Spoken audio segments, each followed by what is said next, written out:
So hello friends, વનરક્ષકનો નવો syllabus ગૌણ સેવા પસંદગી મંડળ દ્વારા રિલીઝ કરવામાં આવેલો છે.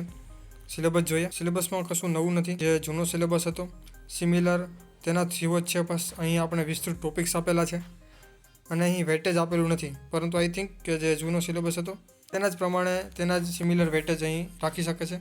જોકે તે કંઈ પણ અપડેટ આવશે તો તે હું તમને મારી ટેલિગ્રામ ચેનલમાં જરૂર અપડેટ આપી દઈશ. સો અહીં આપણે સિલેબસ જોઈએ તો અહીં ABCD તેવી રીતના 4 સેક્શનમાં ડિવાઈડ કરેલો છે સિલેબસ. તમે જો SSCની કોઈ પણ એક્ઝામ આપી હશો તો તમને ખ્યાલ હશે કે તેમાં પણ સેક્શન વાઇઝ હોય છે. તો હોઈ શકે છે આ ઓનલાઈન થવાની છે તો તેમાં પણ સેક્શન અહીં આપણને જોવા મળી શકે છે. સો અહીં A સેક્શન છે, તેમાં સૌપ્રથમ ઇતિહાસ છે. તેના આપણે વિસ્તૃત ટોપિક્સ અહીં આપેલા છે. તો આ ખૂબ એક કામ સારું થયું છે કે તમને કન્ફ્યુઝન નહીં રહે કે કયો ટોપિક કરવો છે અને કયો સ્કીપ કરવાનો છે. તમને ખ્યાલ આવી જશે કે એટલા જ ટોપિક તમારે કરવાના છે. વધારે કોઈ પણ ટોપિક હોય તો તે તમારે સ્કીપ કરી દેવાના છે. ત્યારબાદ અહીં A સેક્શનની અંદર બીજો સબ્જેક્ટ સાંસ્કૃતિક વારસો છે. ત્યારબાદ કોન્સ્ટિટ્યુશન છે અને તેની અંદર જ દોસ્તો અહીં તમે જોઈ શકો છો પંચાયતી રાજ પણ આવી જાય છે, તો તે પણ તમારે કરવાનું રહેશે.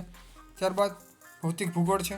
ત્યારબાદ ગુજરાતની ભૂગોળ અને વિજ્ઞાન ટેકનોલોજી અને લાસ્ટમાં કરંટ અફેરનો સમાવેશ થાય છે. તો સેક્શન એમાં એટલી વસ્તુ કરવાની રહેશે. સ્પેસિફિક આપણને અહીં કહેવામાં આવેલું નથી કે એટલા માર્ક્સમાં આ પૂછાશે સેક્શન એ, કે આ ટોપિક એટલા માર્ક્સનો હશે. તે આવશે તો તે હું તમને જરૂર જણાવીશ, પરંતુ મને લાગે છે કે ઓલ્ડ સિલેબસ પ્રમાણે વેટેજ રહી શકે છે. તો તે પણ તમને લાસ્ટમાં જણાવીશ કે ઓલ્ડ સિલેબસ પ્રમાણે કેટલું વેટેજ હતું.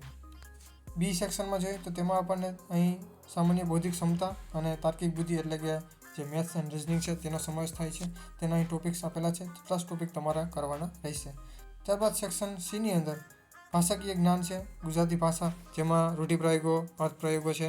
ત્યારબાદ કહેવતો, અર્થ, સમાસનો વિગ્રહ, અલંકાર, સમાન શબ્દોંતે તે છે. તો તમે જોઈ શકો છો સિમિલર જે VMCની તમે એક્ઝામ આપી હોય જુનિયર ક્લાર્કની, વડોદરા મહાનગરપાલિકાની, સો સિમિલર તેના જેવો સિલેબસ અહીં ટોપિક્સ અહીં આપણને આપેલા છે. અને ત્યારબાદ લાસ્ટમાં દોસ્તો સેક્શન D છે, વિભાગ D છે. તેમાં પર્યાવરણનો સમાવેશ થાય છે.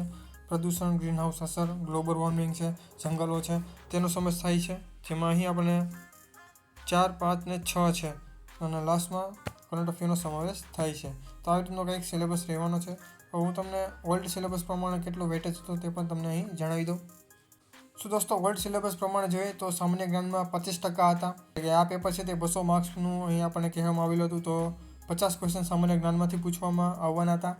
સામાન્ય ગણિતમાં 25 ક્વેશ્ચન, ગુજરાતી ભાષાના 25 ક્વેશ્ચન અને પર્યાવરણ સંબંધિત જે પોર્શન છે તેના 50% એટલે કે 100 ક્વેશ્ચન તેના પૂછવાના હતા. તો હોઈ શકે છે કે સિમિલર આ જ પર્સન્ટેજ રાખી શકે છે નવા સિલેબસમાં પણ. તે કાંઈ પણ અપડેટ આવશે તે હું તમને જરૂર મારા ટેલિગ્રામ ચેનલમાં જણાવી દઈશ. સો મારી ટેલિગ્રામ ચેનલની લિંક ડિસ્ક્રિપ્શન બોક્સમાં આપેલી છે, તો ત્યાંથી તમે જોઈન કરી શકો છો.